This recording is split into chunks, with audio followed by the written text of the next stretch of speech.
അയ്യോ വണക്കം. കരഞ്ഞ് കരഞ്ഞ് കരമനയാറ് നിറഞ്ഞു. എടേ നീയൊക്കെ ഇതുവരെ കരഞ്ഞ് തീർന്നില്ലേടേ എന്ന് മാത്രമേ എനിക്ക് ചോദിക്കാനായിട്ടുള്ളൂ. സംഭവം മനോരമയുടെ ഹോർത്തൂസ് പരിപാടിയിൽ ശ്രീജിത്ത് പണിക്കർ യവന്മാരെല്ലാം അടിച്ച് അണ്ണാക്കി കൊടുത്തതിന് ശേഷം യവന്മാർ ഇതുവരെ ആ നിലവിളിയിൽ നിന്നോ ആ ട്രോമയിൽ നിന്നോ മുക്തരായിട്ടില്ല എന്നുള്ളതാണ് പ്രധാനപ്പെട്ട ഒരു കാര്യം എന്ന് പറയുന്നത്. അംബേദ്കറൈറ്റുകളാണെന്ന് പറഞ്ഞ് നടക്കുന്നവന്മാരെല്ലാം അംബേദ്കറെ ഇപ്പോൾ ഉപയോഗിക്കുന്നത് ജമാഅത്തെ ഇസ്ലാമിയെ വളർത്താനാണ് എന്നുള്ളതാണ് പ്രധാനപ്പെട്ട ഒരു കാര്യം എന്ന് പറയുന്നത്. അതുകൊണ്ടാണ് ഇങ്ങനെ കരയേണ്ടി വരുന്നത്. ഇവിടെയുള്ള യഥാർത്ഥ അംബേദ്കറൈറ്റുകൾക്കൊന്നും തന്നെ കരയേണ്ടിയും വരുന്നില്ല. വലതുപക്ഷവാദികളോട് അല്ലെങ്കിൽ വലതുപക്ഷ രാഷ്ട്രീയം പറയുന്ന അല്ലെങ്കിൽ നിങ്ങൾ വലതുപക്ഷക്കാരനാണ് എന്ന് ആരോപിക്കപ്പെടുന്ന ആൾക്കാരോട് സംവാദത്തിന് പോകാൻ ഇവിടെ യാതൊരുവിധ മടിയുമില്ല എന്നുള്ളതാണ് പ്രധാനപ്പെട്ട ഒരു കാര്യം എന്ന് പറയുന്നത്. എന്തായിരുന്നാലും ശ്രീജിത്ത് പണിക്കർ അംബേദ്കറെക്കുറിച്ച് പറഞ്ഞപ്പോൾ അംബേദ്കർ എന്താണ് ഇസ്ലാമിനെക്കുറിച്ച് പറഞ്ഞത് എന്ന് വ്യക്തവും കൃത്യവുമായിട്ട് പറഞ്ഞു. ഇത് സമൂഹത്തിൽ വലിയൊരു ഇമ്പാക്റ്റാണ് ഉണ്ടാക്കിയത്. ആ ഇമ്പാക്റ്റ് സമൂഹത്തിൽ ഉണ്ടാവുന്ന മുമ്പ് തന്നെ ഇവന്മാരെ മൂട്ടിൽ തീയിട്ടതുപോലെയാണ് അവിടെ കിടന്ന് നിലവിളിയും ബഹളവും എന്നെല്ലാം പറയുന്നത്. രാമായണത്തിനെ വിമർശിക്കാനാണ് ഇവന്മാർക്ക് ഏറ്റവും കൂടുതൽ ത്വര എന്ന് പറയുന്നത്. രാമായണത്തിൽ ശ്രീരാമൻ കൊള്ളൂല, ശ്രീരാമൻ മോശമാണ്, രാമ അങ്ങനെ ചെയ്തു, രാമ ഇങ്ങനെ ചെയ്തു, തൊട്ടേനും പിടിച്ചേനും എല്ലാ രാമായണത്തിനെ എടുത്ത് വിമർശിക്കലാണ് ഇവന്മാരുടെ പ്രധാനപ്പെട്ട പരിപാടി എന്ന് പറയുന്നത്. അതിനകത്ത് വന്ന ആൾക്കാർ ആരാണെന്നൊക്കെ ചോദിച്ചു കഴിഞ്ഞാൽ ബഹുമാനപ്പെട്ട സണ്ണി എം കപിക്കാട്, പിന്നെ ശ്യാം എന്ന് പറയുന്ന ഫുൾ നെയിം എനിക്ക് അറിഞ്ഞു, ടി എ ശ്യാംകുമാർ അങ്ങനെ എന്തോ ആണ് പേര്. ഈ ജമാഅത്തെ ഇസ്ലാമിയുടെ പത്രത്തിലൊക്കെ കോളം എഴുതാൻ പോകുന്ന ആളാണ് എന്നൊക്കെ പറഞ്ഞ് കേട്ടിട്ടുണ്ട്. ഇപ്പം ഇങ്ങനെയുള്ള ആൾക്കാരൊക്കെയാണ് അവിടെ വന്നിരുന്നത്. 3 പേരുണ്ടായിരുന്നു. 3 അംബേദ്കറൈറ്റുകളും ശ്രീജിത്ത് പണിക്കരും മാത്രം. പിന്നെ അംബേദ്കറൈറ്റുകൾക്ക് ഓശാന പാടുന്ന ഒരു മോഡറേറ്ററുമാണ് അവിടെ പ്രധാനമായിട്ടും ഉണ്ടായിരുന്നത്. അങ്ങ് മലത്തിക്കളയാം എന്ന് പറഞ്ഞ് വന്നതാണ്, പക്ഷേ കമന്നടിച്ച് വന്ന് വീഴുന്ന കാഴ്ചയാണ് നമുക്ക് കാണാനായിട്ട് സാധിച്ചത്. അവസാനം കൂവിത്തോപ്പിക്കാനൊക്കെ ശ്രമിച്ചു. ആ വീഡിയോ ഒക്കെ നമ്മൾ കണ്ടതാണ്. എന്തായാലും അതിലോട്ടൊന്നും പോകുന്നില്ല എന്നുള്ളതാണ് വേറൊരു പ്രധാനപ്പെട്ട കാര്യമെന്ന് പറയുന്നത്. എന്ത് തന്നെയായിരുന്നാലും ഈ അംബേദ്കറൈറ്റുകൾ എന്ന് പറഞ്ഞ് നടക്കുന്ന ഇവർ കൂട്ടക്കരച്ചിലാണെന്നുള്ളതാണ് പ്രധാനപ്പെട്ട കാര്യം. ശ്യാംകുമാറൊക്കെ ആണെങ്കിൽ മണിക്കൂറിന് വെച്ച് 1 മണിക്കൂറിൽ, അതായത് 1 വീതം 3 നേരമാണ് ഫേസ്ബുക്കിൽ പോസ്റ്റ് ഇട്ട് തള്ളി മറിച്ചുകൊണ്ടിരിക്കുന്നത്. ഈ തള്ള അവിടെ പോയി തള്ളിയിരുന്നെങ്കിൽ പിന്നെ നാട്ടുകാർ കേട്ടാനേ എന്ന് മാത്രമേ എനിക്ക് പറയാനായിട്ടുള്ളൂ. എന്തായാലും കഴിഞ്ഞ ദിവസം ശ്യാംകുമാർ ഒരു പോസ്റ്റ് ഇട്ടു. നമ്മുടെ പഴയിടം മോഹനൻ നമ്പൂതിരി ഉണ്ടല്ലോ, പഴയിടം മോഹനൻ നമ്പൂതിരി വെജിറ്റേറിയനെക്കുറിച്ച് ഒരു 2 വാക്ക് പറഞ്ഞു. അതായത് വെജിറ്റേറിയൻ ആവുക എന്നുള്ളത്, വെജിറ്റേറിയൻ ഭക്ഷണം ഉണ്ടല്ലോ, ഈ ഭക്ഷണത്തെക്കുറിച്ചാണ് 2 വാക്ക് പഴയിടം മോഹനൻ നമ്പൂതിരി പറഞ്ഞത്. ഈ വെജിറ്റേറിയനിസത്തെക്കുറിച്ചൊക്കെ 2 വാക്ക് പറഞ്ഞപ്പോൾ യഥാർത്ഥത്തിൽ സത്യം പറഞ്ഞാൽ ശ്യാംകുമാർ അണ്ണന് കുരുപൊട്ടി. ശ്യാംകുമാർ അണ്ണ അങ്ങോട്ട് രാമായണമൊക്കെ എടുത്തിട്ട് ഊരി അടിക്കണ കാണണം. എവിടെ തൊട്ടാലും രാമായണം. നമ്മുടെ ജഗതി പറഞ്ഞ പോലെ എവിടെ തിരിഞ്ഞാലും അടി. ഇതെന്തൊരു അടിമാലി ഫാമിലി എന്ന് പറഞ്ഞതുപോലെയാണ് ശ്യാംകുമാർ അണ്ണൻ്റെ കാര്യം എന്ന് പറയുന്നത്. നടന്ന രാമായണം, ഇരുന്ന രാമായണം, കിടന്ന രാമായണം, നിന്നാൽ രാമായണം, എല്ലായിടത്തും രാമായണമാണ്. പക്ഷേ വേറൊരു കാര്യം ഉണ്ടെണ്ണ, അണ്ണ ഈ വീഡിയോ കാണുകയാണെങ്കിൽ അണ്ണൻ ഭാഗ്യം ചെയ്ത ഉയരാണെണ്ണ എന്ന് പറയാതിരിക്കുക യാതൊരുവിധ നിവൃത്തിയില്ല. ഇവിടെ സംഖ്യകളെന്ന് പറഞ്ഞ് ചമഞ്ഞ് നടക്കുന്ന കുറേ എണ്ണമുണ്ട്. അവന്മാർ പോലും ശ്രീരാമനെ ഊണിലും ഉറക്കത്തിലും ആലോചിക്കുന്നില്ല എന്നുള്ളതാണ് പ്രധാനപ്പെട്ട കാര്യം എന്ന് പറയുന്നത്. അണ്ണൻ വിമർശിക്കാനാണെങ്കിൽ പോലും ഭഗവാൻ ശ്രീരാമനെ നിരന്തരം ചിന്തിച്ചുകൊണ്ടാണ് ഇരിക്കുന്നത്. ശ്രീരാമൻ, അതായത് ഹനുമാന് ശേഷം എനിക്ക് തോന്നുന്നത് അണ്ണനാണ് ഏറ്റവും കൂടുതൽ ചിന്തിച്ചിരിക്കുന്നത് കേട്ടോ. ഹനുമാൻ 24 മണിക്കൂറും മനസ്സിലെ രാമ രാമ രാമ രാമ എന്ന് ജപിച്ചുകൊണ്ടാണ് നടക്കുന്നത്. അണ്ണനും 24 മണിക്കൂറും രാമ രാമ രാമ രാമ, മഹാഭാരതം, രാമായണം രാമായണം രാമ എന്നിങ്ങനെ വിചാരിച്ചുകൊണ്ടാണ് നടക്കുന്നത്. ടു ബി ഫ്രാങ്ക് അണ്ണ, ഞാനൊരു കാര്യം പറയുകയാണ്. ഹിന്ദു മതമല്ല, അതൊരു ധർമ്മമാണ്, അത് വേറെ കാര്യം. ഇപ്പം ഞാൻ അണ്ണനൊരു സന്തോഷം ആയിക്കോട്ടെ. ആ ഹിന്ദു മതത്തിൽ മരിച്ചു കഴിഞ്ഞാൽ നമ്മളൊക്കെ സ്വർഗ്ഗത്തിൽ പോകുമെന്നാണ് പറയുന്നത്. അങ്ങനൊരു സെറ്റപ്പ് ഉണ്ടെങ്കിൽ ആദ്യത്തെ ടിക്കറ്റ് അണ്ണനായിരിക്കുമെന്ന് ഞാൻ നെഞ്ചത്ത് കൈവച്ച് പറയുന്നത്. സത്യം പറഞ്ഞാൽ നിങ്ങൾക്ക് എനിക്ക് അസൂയാണ്. 24 മണിക്കൂറും ഭഗവാൻ ശ്രീരാമനെക്കുറിച്ച് ഇങ്ങനെ ചിന്തിച്ചുകൊണ്ടിരിക്കുക എന്ന് പറഞ്ഞാൽ എനിക്ക് മനസ്സിലാവുന്നില്ല എന്നേ എനിക്ക് അണ്ണനോട് പറയാനായിട്ടുള്ളൂ. സത്യമായിട്ടും രാമനെക്കുറിച്ച് ഇങ്ങനെ ചിന്തിച്ച് കാലം കഴിക്കുക എന്ന് പറഞ്ഞാൽ എനിക്ക് വളരെ ആഗ്രഹമുള്ളൊരു കാര്യമാണ്. പക്ഷേ എൻ്റെ തിരക്കിനിടയിൽ ഇതൊന്നും നടക്കാറില്ല എന്നുള്ളതാണ്. പക്ഷേ അണ്ണൻ ഈ തിരക്കിൻ്റെ ഇടയിലും ആ രാമായണത്തിൻ്റെ ചിന്തകളാണ് അന്നത്തെ തിരക്കാക്കി മാറ്റുന്നത് എന്നുള്ളതാണ് പ്രധാനപ്പെട്ട ഒരു കാര്യം എന്ന് പറയുന്നത്. അപ്പോൾ ഇനി കാര്യത്തിലോട്ട് വരാം. അണ്ണൻ പഴയിടം മോഹനൻ നമ്പൂതിരി ഒരു കാര്യം പറഞ്ഞു. പഴയിടം മോഹനൻ നമ്പൂതിരി പറഞ്ഞത് സസ്യാഹാരമാണ് മനുഷ്യ ശരീരത്തിന് കൂടുതൽ അനുയോജ്യം, പക്ഷേ ഇപ്പോൾ ആളുകളെല്ലാം മാംസാഹാരം ശീലമാക്കിയിരിക്കുന്നു എന്നുള്ള പഴയിടം മോഹനൻ നമ്പൂതിരിയുടെ പോസ്റ്റ് ഷെയർ ചെയ്തുകൊണ്ടാണ് അണ്ണ രാമായണത്തിലെ ശീലുകൾ ഊരി അടിച്ചിരിക്കുന്നത് എന്നുള്ളത് പ്രധാനപ്പെട്ട കാര്യമാണ്.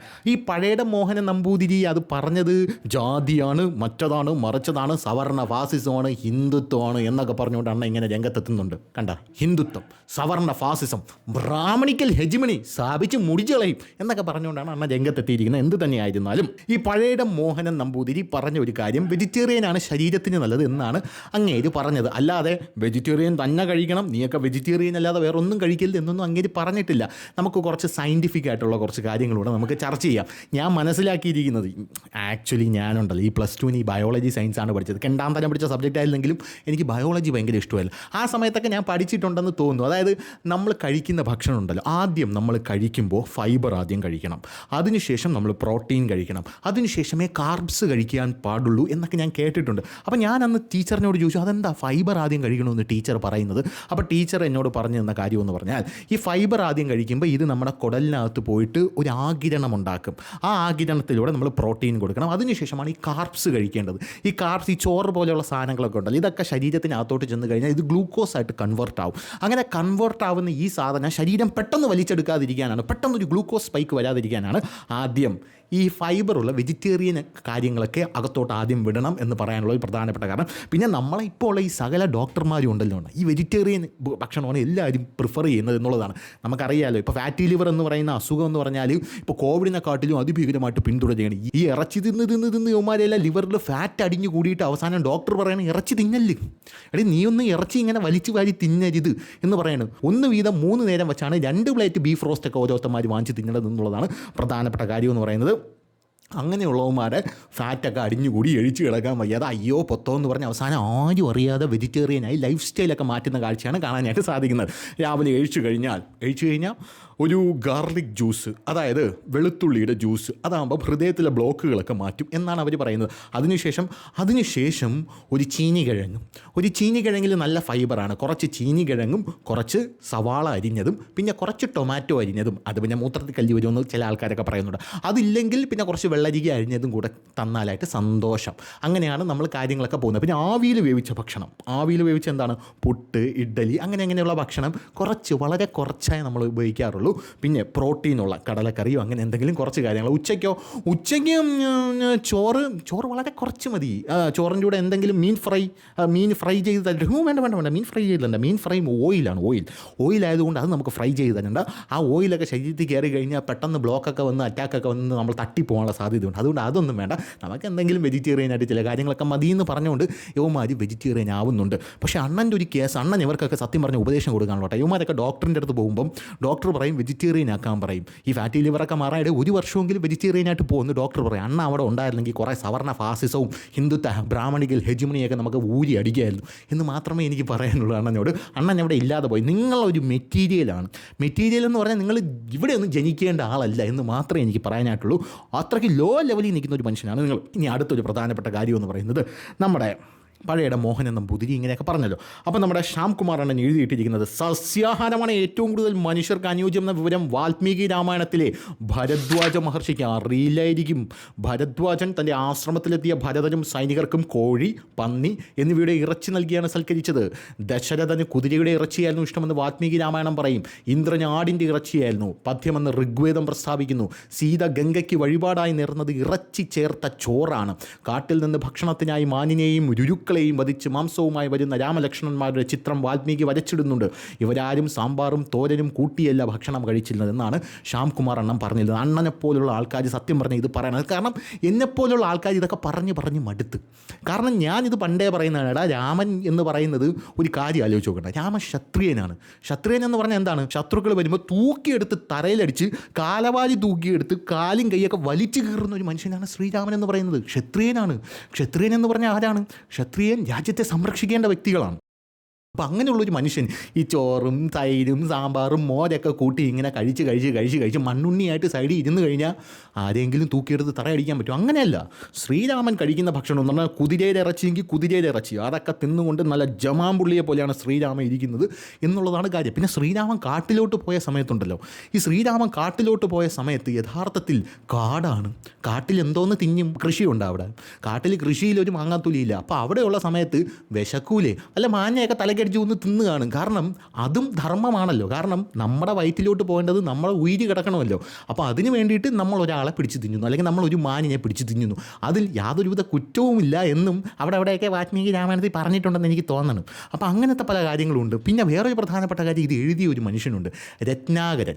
അത് ഒരു കൊള്ളക്കാരനായിരുന്നു. ഈ കൊള്ളക്കാരനായിട്ടുള്ള രത്നാകരൻ പിന്നീട് വാൽമീകി മഹർഷിയായി. ആ മഹർഷി എഴുതിയ ഇതിനകത്ത് ഈ മോരും തൈരും പാലും ഒക്കെ കൂട്ടി കഴിക്കണമെന്ന് പറഞ്ഞു കഴിഞ്ഞാൽ എങ്ങനെയാണ് സെറ്റപ്പ് ആവുന്നത്, എങ്ങനെയാണ് ഇതാകുന്നത്, ഐ മീൻ എങ്ങനെയാണ് ഇതിൽ ഒരു ലോജിക്കലി കറക്റ്റ് ആവുന്നത് എന്നുള്ളൊരു ചോദ്യമുണ്ട്. അതുകൊണ്ട് അണ്ണനെ പോലുള്ള ആൾക്കാർ ഇത് ഹൈന്ദവ സമൂഹത്തോട് പറഞ്ഞു കൊടുക്കണം. കാര്യമെന്ന് പറഞ്ഞാൽ ഈ ഹൈന്ദവ സമൂഹത്തിന് ഒരു കുഴപ്പമുണ്ട്. ആരെങ്കിലും തങ്ങളെ ആക്രമിക്കാനായിട്ടോ അധിനിവേശം ചെയ്യാനായിട്ടോ വന്നു കഴിഞ്ഞാൽ ചെയ്തോളൂ എന്ന് പറഞ്ഞ് ഇങ്ങനെ നിൽക്കും. ഇങ്ങനെ ചെയ്തോളൂ എന്ന് പറഞ്ഞ് നിൽക്കുന്നത് എന്തുകൊണ്ടാണ്? ഈ വെജിറ്റേറിയൻ ഭക്ഷണങ്ങളൊക്കെ കഴിച്ച് മണ്ണുണ്ണികളായിട്ട് ഇരിക്കുന്നതുകൊണ്ടാണ് പല ആൾക്കാരും പറയുന്നത്. എന്നാണ് അറബി നാട്ടിലോട്ടൊക്കെ നോക്ക്, നല്ല ഒട്ടകത്തിൻ്റെ ഇറച്ചിയോ അതും ഇതൊക്കെ തിന്ന് വരുന്നവനെ തറയിലെടുത്ത് തൂക്കിയെടുത്ത് അടിക്കാനാണ് ഇവർ ശ്രമിച്ചുകൊണ്ടിരിക്കുന്നത്. അതാണ് അവരുടെ വിജയത്തിൻ്റെ രഹസ്യം എന്ന് പറയുന്നത്. അപ്പം നമ്മളും ഇതൊക്കെ നല്ലപോലെ കഴിച്ച് നമ്മുടെ ശത്രുക്കളെ നേരിടണം. ഇപ്പോഴത്തെ നമ്മുടെ ശത്രുക്കളെന്ന് പറഞ്ഞാൽ അന്യരാജ്യങ്ങളാണല്ലോ. അപ്പം നമ്മളെ പട്ടാളക്കാർക്കൊക്കെ ആടിൻ്റെ ഇറച്ചിയൊക്കെ കൊടുക്കണമെന്നാണ് സ്വാമി വിവേകാനന്ദ അവിടെ എവിടെയൊക്കെ പറഞ്ഞിരിക്കണമെന്ന് ഞാൻ പണ്ടങ്ങാണ്ട് കേട്ടിട്ടുണ്ട്.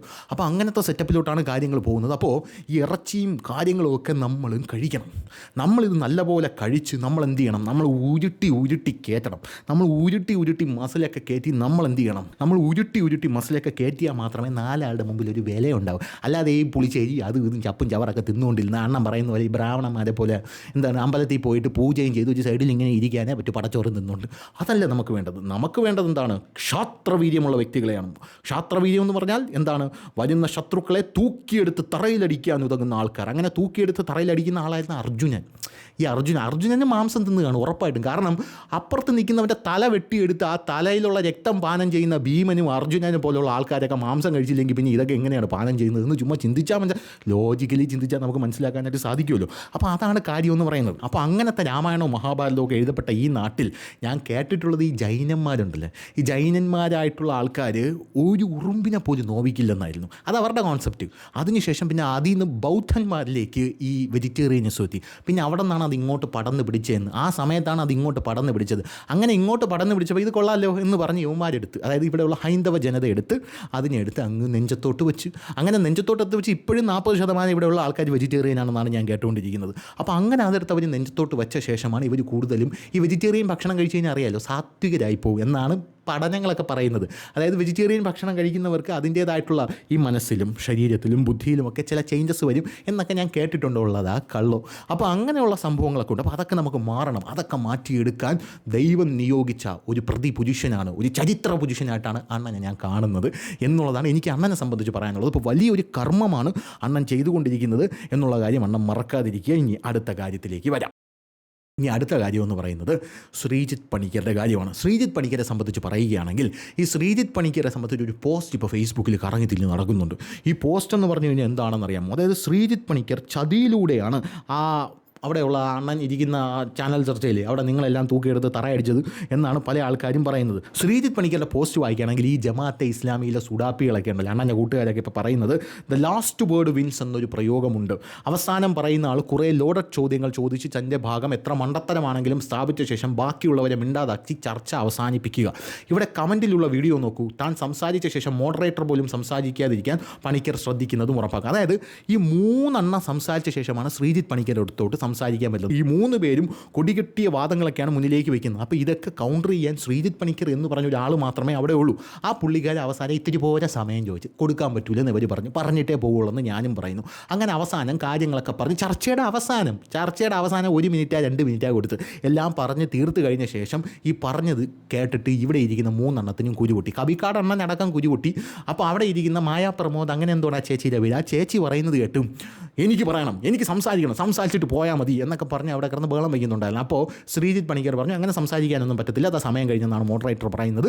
അപ്പോൾ മോഡറേറ്ററോട് ചോദിച്ചപ്പോൾ മോഡറേറ്ററും പറഞ്ഞു ഇല്ല മാഡം സമയം കഴിഞ്ഞ് ഇനി സംസാരിക്കാൻ പറ്റില്ല, എനിക്ക് വളരെ വിഷമമുണ്ട് അതിൽ എന്നാണ് മോഡറേറ്ററും പറഞ്ഞത്. അപ്പോൾ ഇതെടുത്ത് ഇവന്മാർ പ്രചരിപ്പിക്കുന്നുണ്ട് എന്നുള്ളതാണ്.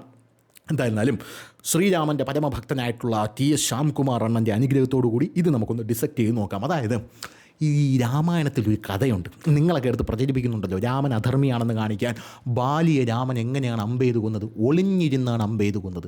ഈ ബാലിയെ ഒളിഞ്ഞിരുന്ന് രാമൻ അമ്പെയ്ത് കൊല്ലുന്നത് എന്തിനാണ്? ബാലി സുഗ്രീവൻ്റെ ഭാര്യ അടിച്ചുകൊണ്ട് പോയി എന്നുള്ള ഒരു അധർമ്മം ചെയ്തത് കൊണ്ടാണ് എന്നുള്ളതാണ്. പിന്നെ ശ്രീരാമൻ ഒളിഞ്ഞിരുന്നത് എന്തുകൊണ്ടാണ്? ഈ ബാലിക്ക് ഒരു കുഴപ്പമുണ്ട്, ഈ ബാലിക്ക് ഒരു വരം കിട്ടിയിട്ടുണ്ട്. ബാലിയാണെങ്കിൽ ആര് ബാലിയിലൂടെ അടികൂടാൻ വന്നാലും അവരുടെ പകുതി ശക്തി ബാലിക്ക് ലഭിക്കും. അതായത് വരുന്ന ആൾക്ക് പകുതി ശക്തിയേ ഉള്ളൂ, ബാലിക്കാണ് ഫുൾ ശക്തി എന്ന് പറയുന്നത്. അപ്പോൾ അവിടെ തന്നെ ഒരു അനീതിയുണ്ട്. അതായത് നമ്മൾ ഒരാളുമായിട്ട് അടികൂടാൻ പോകുമ്പം അവർക്ക് നമ്മളെക്കാട്ടിൽ ശക്തി ഉണ്ടെങ്കിൽ അവിടെ നമ്മൾ ചെറുതാണല്ലോ, പിന്നെ അടികൂടേണ്ട ആവശ്യമില്ലല്ലോ. പിന്നെ എന്തിനാണ് അടികൂടേണ്ട ആവശ്യം? കാരണം നമ്മളെക്കാട്ടിൽ നമ്മളെ പകുതി ശക്തി കൂടെ അവർക്ക് കിട്ടുകയാണ്. അവർക്ക് കിട്ടുകയാണെങ്കിൽ പിന്നെ അവിടെ അടിയുടെ ആവശ്യമില്ല, അങ്ങ് കുഞ്ഞിഞ്ഞ് അയ്യോ നമിച്ചു എന്ന് പറയേണ്ട ആവശ്യം മാത്രമാണ്. അപ്പോൾ അതിൽ തന്നെ ഒരു അനീതിയുണ്ട്. അങ്ങനെ അധർമ്മം പ്രവർത്തിക്കുന്ന വേട്ടാവളിയനെ ശ്രീരാമൻ എന്ത് ചെയ്തു? ഒളിഞ്ഞിരുന്ന് അമ്പാസനം നോക്കി അടിച്ചു കൊടുത്തു. ബാലി അങ്ങനെ പടവായി എന്നുള്ളതാണ് കാര്യമെന്ന് പറയുന്നത്. അപ്പോൾ സമാനമായിട്ടുള്ള രീതിയിൽ ഇവിടെ ശ്രീജിത്ത് പണിക്കർ വന്നിരിക്കുമ്പോൾ അങ്ങേരൊറ്റ മനുഷ്യനും നിങ്ങൾ 3 പേരും നിങ്ങളെ താങ്ങുന്നൊരു മോഡറേറ്ററും. അതായത് ശ്രീജിത്ത് പണിക്കർ ഒരു ഒറ്റ മനുഷ്യൻ, നിങ്ങൾ 3 പേര് ജമാമ്പുള്ളികളെ പോലെ അംബേദ്കറൈറ്റുകൾ എന്ന് പറഞ്ഞാൽ അവിടെ ഇങ്ങനെ വന്നിരിക്കുകയാണ്. അപ്പോൾ അതിൽ തന്നെ ഒരു അനീതി ഇല്ലേ എണ്ണ? തോന്നുന്നില്ലേ?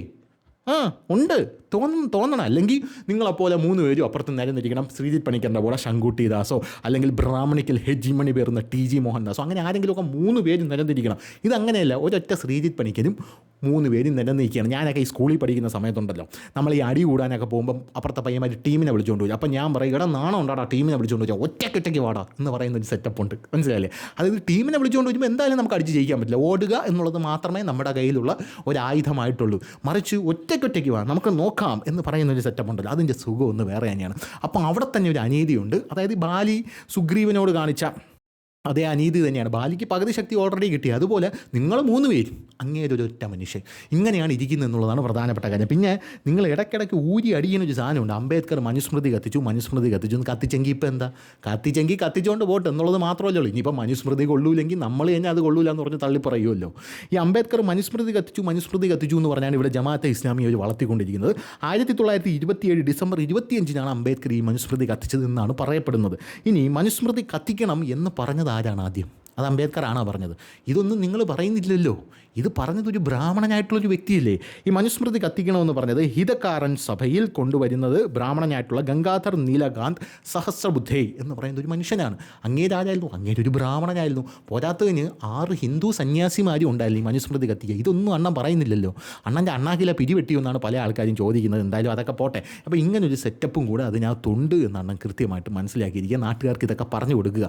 അല്ലാതെ വെറുതെ ജമാഅത്തെ ഇസ്ലാമിയെ മാത്രം വളർത്താൻ അംബേദ്കർ എന്ന് പറഞ്ഞ് തേരാപ്പാര നടന്നിട്ട് കുറ്റിയും പറിച്ചുകൊണ്ട് യാതൊരുവിധ കാര്യമില്ല എന്നാണ് വേറെ പല ആൾക്കാരും പറയുന്നത്. അപ്പോഴും അണ്ണനിലെ ശ്രീരാമ ഭക്തനെ എനിക്ക് ഭയങ്കര മതിപ്പാണ് എന്നുകൂടെ അണ്ണൻ ഒന്ന് മനസ്സിലാക്കിയിരിക്കുക. അപ്പോൾ അങ്ങനെയൊക്കെയാണ് കാര്യങ്ങളുടെ കിടപ്പെന്ന് പറയുന്നത്. അപ്പോൾ ഇനിയെങ്കിലും അണ്ണനൊരു വേദിയിൽ സദസ്സിൽ വന്നിരിക്കുമ്പോൾ രാമായണം മനസ്സിൽ ധ്യാനിച്ച് എന്താണ്, ഞാൻ ഒരാൾ മാത്രമുണ്ടെങ്കിൽ ഒരാൾ മാത്രം മതി, ഞാൻ 3 പേരുണ്ടെങ്കിൽ അപ്പുറത്ത് ഒരാൾ മതി എന്ന് പറയുന്നത് അനീതിയാണ്. അപ്പുറത്തിരിക്കുന്ന ആൾ പിന്നെ സ്കോർ ചെയ്താൽ കൂവിത്തോപ്പിക്കുക എന്നുള്ളതല്ലാതെ വേറൊരു വഴിയില്ല. കാരണം എല്ലാം പൊളിഞ്ഞു പോയി എന്നുള്ളതാണ് ഒരു പ്രധാനപ്പെട്ട കാര്യം എന്ന് പറയുന്നത്. ഇപ്പോൾ ഈ മനുസ്മൃതി കത്തിക്കുന്നെങ്കിൽ കത്തിച്ചോട്ടെ. മനുസ്മൃതി മാത്രമല്ല, നവീകരിക്കപ്പെടേണ്ട ഏതൊരു മതഗ്രന്ഥങ്ങൾ ഈ 21-ാം നൂറ്റാണ്ടിൽ ഈ ഇതൊക്കെ എടുത്ത് വായിച്ച് ഞാൻ സ്ത്രീ സ്വാതന്ത്ര്യം അർഹതി എന്നൊക്കെ പറഞ്ഞു കഴിഞ്ഞാൽ എന്തിനാണ്? അതായത് സ്ത്രീകളെ അച്ഛൻ സംരക്ഷിക്കണം, അത് കഴിഞ്ഞ് സ്ത്രീകളെ മറ്റവർ സംരക്ഷിക്കണം, ഭർത്താവ് സംരക്ഷിക്കണം, അത് കഴിഞ്ഞ് സ്ത്രീകളെ പുത്രൻ സംരക്ഷിക്കണം, ഞാൻ സ്ത്രീ സ്വാതന്ത്ര്യം അർഹതി എന്നുള്ള കോൺസെപ്റ്റൊക്കെ പണ്ടേ ഹിന്ദു മതത്തിൽ പോയി. ഇപ്പം നമ്മളെ സ്റ്റേജിലൊക്കെ പെണ്ണുങ്ങളെ കയറ്റുവാണ്. അതായത് സ്റ്റേജിലോട്ടൊരു കൊച്ചുകുട്ടിയൊക്കെ നടന്നു വന്നു കഴിഞ്ഞാൽ ആരാടാ ഇവളെ സ്റ്റേജിൽ കയറ്റിയത്, ഞമ്മൻ്റെ സ്റ്റേജിൽ ഇവളെ കയറ്റരുതെന്ന അങ്ങനെയൊന്നും പറയുന്ന ഒരു സെറ്റപ്പ് ഇല്ല. പിന്നെ അങ്ങനെ പറയുന്ന ആൾക്കാരുണ്ട്, അവരെ പറയാൻ നിങ്ങൾക്ക് പേടിയാണ്. കാരണം തഴുത്തിൻ്റെ മുകളിൽ തല കാണില്ല, കണ്ടിച്ച് കളയും എന്നുകൊണ്ട് പേടിയാണ്. അതൊക്കെ നമുക്ക് മനസ്സിലാവും. പിറ്റി പൊളിറ്റിക്സാണ്, അതൊക്കെ വേറെ കാര്യമാണ്. നമ്മുടെ സുനിൽ പി ഇളയുടെ അണ്ണം കുറേ കാലം ഇങ്ങനെ താങ്ങിക്കൊണ്ട് നടന്നല്ലേ. അവസാനം താലിബാനെ ഒന്ന് വിമർശിച്ചതാണ്, ചന്ദ്രനിൽ നിന്ന് ചവിട്ടി ചൊവ്വയിലോട്ട് വിട്ടങ്ങേരെ ഇതുവരെ താഴോട്ട് വന്നിട്ടില്ല, പിന്നെ കണ്ടിട്ടില്ല, പിക്ചറിൽ നിന്നേ ഔട്ടായിപ്പോയി. അതാണ് സംഭവം എന്ന് പറയുന്നത്. കമ്മ്യൂണിസ്റ്റുകാരൊന്നും അണ്ണൻ്റെ ഒരു പിന്തുണയായിട്ട് വന്നിട്ടില്ല എന്നുള്ളതാണ് പ്രധാനപ്പെട്ട കാര്യം. പക്ഷേ അണ്ണൻ തളരരുത്. അണ്ണൻ വീണ്ടും രാമായണത്തിനെ വിമർശിക്കണം. അതിലൂടെ ശ്രീരാമൻ്റെ നാമം ഉരുവിട്ട് ജയ് ജയ് രാമ ശ്രീരാമ, ജയ് ജയ് രാമ ശ്രീരാമ എന്നുള്ള രീതിയിൽ അണ്ണൻ എന്ത് ചെയ്യണം? ഗുരുസ്വാമിയായിട്ട് വരട്ടെ എന്ന് മാത്രമേ എനിക്ക് അനുഗ്രഹിക്കാനുള്ളൂ. അപ്പോൾ ശരി.